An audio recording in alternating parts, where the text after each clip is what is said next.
السلام علیکم ناظرین کرام، نئی ویڈیو میں آپ کو خوش آمدید کہتے ہیں۔ اس وقت دو جگہوں پر صف ماتم بچھا ہوا ہے، ایک ڈیرہ اسماعیل خان اور دوسرا جاتی عمرہ میں۔ میاں صاحب بھی پریشان ہیں اور مولانا بھی پریشان ہیں، جبکہ پاکستان پیپلز پارٹی بڑے کمفرٹیبل زون میں بیٹھی ہے۔ وہ اپنے آپ کو محفوظ تصور کر رہی ہے، ان کا الیکٹورل کالج وہ سمجھتے ہیں کہ بالکل محفوظ ہے اور سندھ ان کو واپس مل جائے گا، لیکن مولانا اور نواز شریف اضافی کمک مانگ رہے ہیں، اضافی مدد مانگ رہے ہیں، اور وہ کس کس کے در پر حاضری دے رہے ہیں، کس کس کو عرضی ڈال رہے ہیں کہ خدا کے لیے ہماری مدد کی جائے، ہم الیکشن ہار چکے ہیں، ہم الیکشن نہیں جیت سکتے، اس لیے ہماری مدد کی جائے، ہماری جان چھڑوائی جائے عمران خان اور پاکستان تحریک انصاف سے، کیونکہ اگر الیکشن ہوتے ہیں تو ہم 8 فروری کو عوامی غیظ و غضب کا سامنا نہیں کر سکیں گے۔ کچھ چیزیں ریکارڈ پر آ چکی ہیں، وہ میں آپ کے سامنے رکھوں گا، امید ہے کہ آپ کو تسلی ہوگی اور آپ مطمئن ہوں گے۔ ناظرین کرام، اس وقت صورتحال کیا ہے؟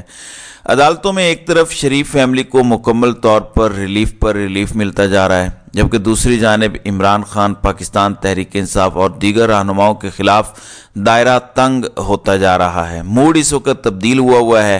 حاکم وقت جو ہے اس کا حکم ہے کہ کسی بھی صورت پاکستان اور عمران خان اور پاکستان تحریک انصاف کو لیول پلینگ فیلڈ تو کیا، ان کو میدان میں اترنے نہیں دینا، اور اگر بامر مجبوری ان کو اتارنا بھی پڑے تو ان کے پاس کھلاڑی نہ ہو، ٹیم نہ ہو۔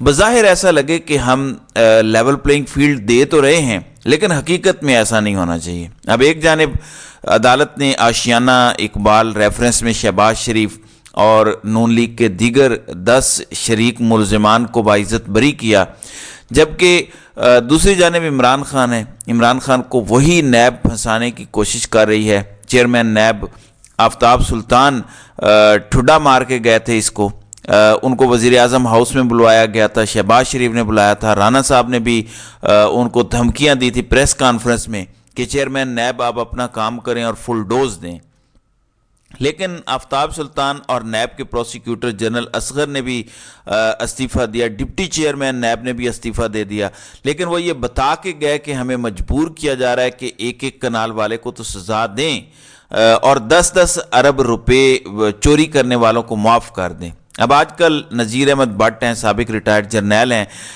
جو ساری ہدایات دے رہے ہیں۔ دوسری جانب اب عمران خان کو القادر ٹرسٹ میں ٹرائل کرنے کی کوشش کی جا رہی ہے، ان کے بیانات ریکارڈ کیے جا رہے ہیں، انویسٹیگیشن جاری ہے۔ یہ وہ نیب کیس ہے جس میں نیب کئی دفعہ بلا کے پھر ریفرنس اس میں فائل نہیں کیا گیا۔ اب اس میں 60 ارب روپے کی کرپشن کا الزام لگایا ہے، جبکہ حقیقت یہ ہے جو ہمارے سامنے ڈاکومنٹس ہیں ان میں آڈٹ ہوا ہے القادر ٹرسٹ کیس کا، اس میں القادر ٹرسٹ کے کل اثاثے ہی 66 کروڑ کے بنتے ہیں، جن میں 47 کروڑ کی زمین ہے جو کہ عطیہ کے طور پر آئی، اور باقی اس کے اثاثے ہیں۔ القادر ٹرسٹ کی ڈیڈ میں لکھا ہوا ہے کہ نہ ہی عمران خان اور نہ ہی بشرا بی بی کسی قسم کا کوئی مالی منفعت اس سے اٹھائیں گے، تو یہ کیس ہے، جبکہ اس پر الزام ہے 60 ارب روپے کا۔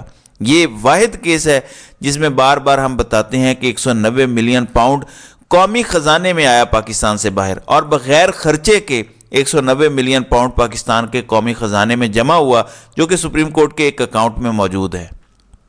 دوسری جانب اسلام آباد ہائی کورٹ کے چیف جسٹس عامر فاروق کی مسلسل جو ججمنٹس آ رہی ہیں ان میں صاف دکھائی دیتا ہے کہ ان کا ارادہ کیا ہے۔ عمران خان کو اسلام آباد ہائی کورٹ سے جس طرح اغوا کیا گیا، اس میں سپریم کورٹ آف پاکستان فیصلہ دے چکی ہے، اس کو بھی انہوں نے جائز قرار دیا تھا، جو کہ افسوسناک تھا، حالانکہ اس دن تمام آنریبل ججز اسلام آباد ہائی کورٹ ایک سخت آرڈر کی توقع لگائے بیٹھے تھے، کیونکہ اس دن عمران خان کا گریبان نہیں پکڑا تھا انہوں نے، اس دن وکیلوں کے سر نہیں پھاڑے تھے، کھڑکیاں عمران خان کے گھر کی نہیں ٹوٹی تھیں، وہ عدلیہ کی کھڑکیاں ٹوٹی تھیں، عدلیہ کا گریبان پکڑا گیا تھا، عدلیہ کو اس دن اغوا کیا گیا تھا، اور عدلیہ کو اس دن دھمکیاں دی گئی تھیں، عدلیہ کو بے لباس کیا گیا تھا اس دن جو 9 مئی کو ہوا تھا۔ اس لیے اسلام آباد ہائی کورٹ کے ججز سخت فیصلے کی توقع کر رہے تھے، لیکن عامر فاروق نے عمران خان کے اس اغوا کو درست قرار دیا اور ایک FIR درج کرنے کا حکم دیا، جو کہ درج نہیں ہوئی۔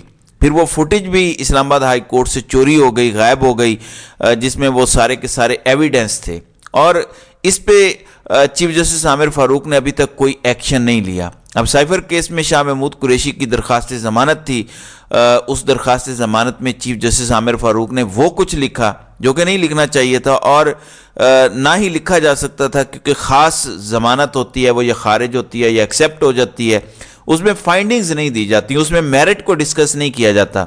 लेकिन इन्होंने मेरिट भी डिस्कस कर दिया, इसमें उन्होंने अपना माइंड भी अप्लाई कर दिया, उसमें इन्होंने लोअर कोर्ट को एक तरह की डायरेक्शंस और इंस्ट्रक्शंस भी पास कर दी उस हुक्मनामे में कि उसमें क्या क्या सज़ा हो सकती है।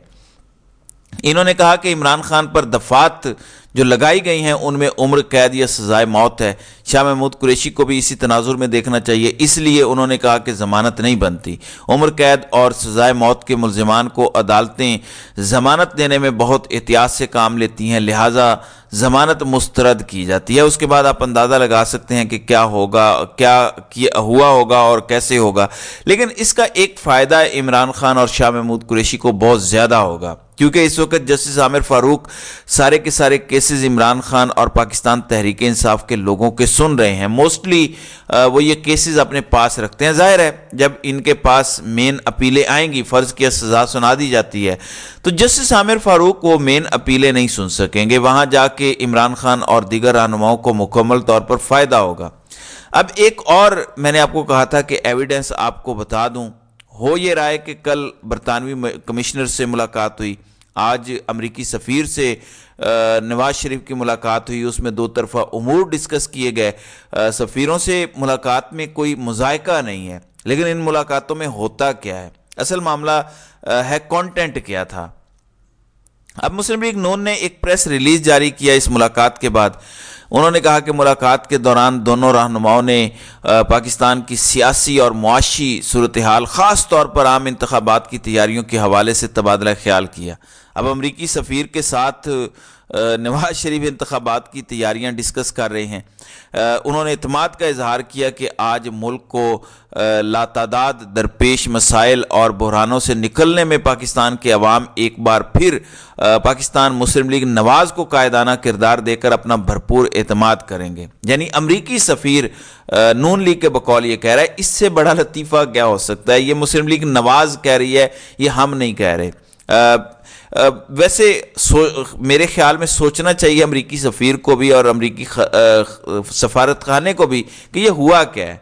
तो यह है सूरत हाल। अब इस बयान को डिलीट कर दिया गया, नून लीग की जानिब से ये किया गया है, जबकि दूसरी जानिब अमरीकी सफारत खाने ने भी इसकी तरदीद जारी कर दी है। फिर इन्होंने लिखा है कि दोनों रहनुमाओं ने पाकिस्तान और अमरीका के दरमियान दो तरफ़ा ताल्लुकात और मुख्तलिफ शोबों में ताउन पर गुफ्तगू की। मुलाकात में दोनों रहनुमाओं के दरमियान पुख्ता और मुस्तहकम शराकत दारी की अहमियत का एतराफ़ किया। अब ये ट्वीट डिलीट कर दी गई है और अमरीकी सफ़ीर ने जो रद्द अमल दिया है उसमें नवाज शरीफ, यूसुफ रज़ा गिलानी और जहांगीर तरीन को सियासी अदाकार जो है वो करार दिया गया है, पॉलिटिकल एक्टर्स करार दिया गया है। और इस बात की तरदीद की गई है कि वहाँ पर उन्होंने नवाज शरीफ की सियासी जीत के हवाले से कोई बात नहीं की। अब ये एक तमाचा है नून लीग के मुंह पर कि किस तरह से ये झूठा बयानियां गढ़ने की कोशिश करते हैं, मगर उसमें भी वो नाकाम रहते हैं। दूसरी जानिब मौलाना फजलुर रहमान का कहना है कि हम इस्टेब्लिशमेंट का साथ देने को तैयार हैं, बशर्ते कि उसे दोबारा ना लाने का वादा किया जाए। यानी इनकी मुराद यह है कि इमरान खान को वापस अगर ना लाया जाए और इस्टेब्लिशमेंट जो है वो हर सूरत वो जुल्म और वो ज़्यादती जो इस वक्त 9 मई के नाम पर की जा रही है वो रवा रखे और इमरान खान को इक़्तिदार में बावजूद अवाम की ख्वाहिश के ना आने दे, तो फिर हम जो है वो फजलुर रहमान साहब के बकौल हम जो है वो इस्टेब्लिशमेंट का साथ देने को तैयार हैं। तो ये इस वक्त सूरत हाल है। इस वक्त सारे खुल के करैक्टर्स जो हैं वो सामने आ चुके हैं। इमरान खान को हराने के चक्कर में ये सारे के सारे बुरे तरीके से एक्सपोज और नंगे हो गए हैं। तो नाज़रीन इकराम, आपकी इस वीडियो के हवाले से क्या राय है? आप अपनी राय का इजहार कमेंट सेक्शन में ज़रूर कीजिएगा।